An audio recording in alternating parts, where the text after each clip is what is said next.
ពេលចាស់ទៅដឹងតែសំណាងបើអ្នកមានប្រជ្រុយ3កន្លែងនេះមនុស្សភាគច្រើនតែងតែមានជំនឿលើទីតាំងនៃប្រជ្រុយជារួមទីតាំងនៃប្រជ្រុយដែលមាននៅលើរាងកាយរបស់មនុស្សយើងគ្រប់ផ្នែកសុទ្ធតែបញ្ជាក់ពីអត្ថន័យនៃការនាំលៀបនាំសំណាងគ្រោះថ្នាក់ឬរឿងអពមង្គលដែលអាចកើតឡើងនៅលើខ្លួនយើងបានថ្ងៃនេះផងដែរ admin សូមនាំអារម្មណ៍ប្រិយមិត្តទាំងអស់គ្នាទៅដឹងពីប្រជ្រុយដែលចាស់ក៏ដូចជាមនុស្សភាគច្រើនជឿជាក់ថាជាប្រភេទប្រជ្រុយដែលនាំសំណាងមុននឹងបន្តទស្សនាសូមបងប្អូនជួយចុច like ចុច subscribe និងដាក់សញ្ញារូបកណ្ដឹងដើម្បីទទួលការជូនដំណឹងនៅពេលដែល admin បានបង្ហោះវីដេអូថ្មីទី1ប្រជ្រុយលើចង្កានៅក្នុងផ្នែកនរវិទ្យាមនុស្សស្រីដែលមានប្រជ្រុយនៅលើចង្កាគឺជាមនុស្សស្រីដែលមានសំណាងល្អហើយភាគច្រើនជាមនុស្សស្រីដែលមានភាពរួសរាយរាក់ទាក់និងជាមនុស្សជាទីស្រឡាញ់នៃមនុស្សផងទាំងឡាយផងដែរមនុស្សស្រីដែលមានប្រជ្រុយលើចង្កាគឺជានិមិត្តរូបនៃជីវិតដែលពោរពេញទៅដោយសុភមង្គលពេញលេញនៅក្នុងវ័យចំណាស់ហើយក៏ជានិមិត្តរូបនៃអាយុយឺនយូរហើយប្រសិនបើប្រជ្រុយមានពណ៌ខ្មៅដិតខ្លាំងទៀតនោះគឺមានន័យថាអ្នកពិតជាអ្នកដែលមានវិជ្ជាជីវៈខ្ពស់ក្នុងការងារមានមហិច្ឆតា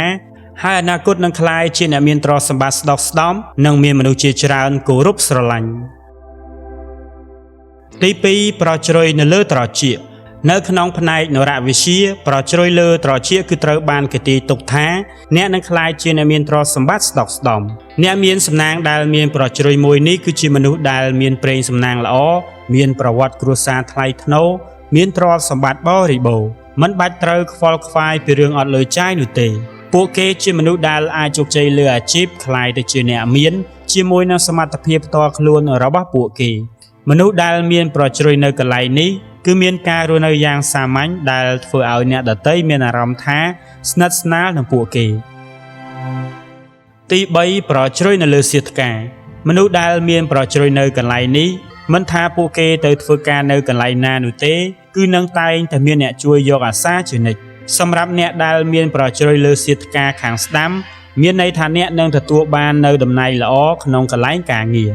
មនុស្សប្រភេទនេះគឺកើតឡើងជាមួយនឹងភាពរឹងមាំមានការកំណត់គោលដៅជីវិតច្បាស់លាស់ទន្ទឹមនឹងនោះពួកគេនឹងខិតខំប្រឹងប្រែងឲ្យអស់ពីលទ្ធភាពដើម្បីធ្វើការសម្រេចបាននូវគោលដៅផងដែរ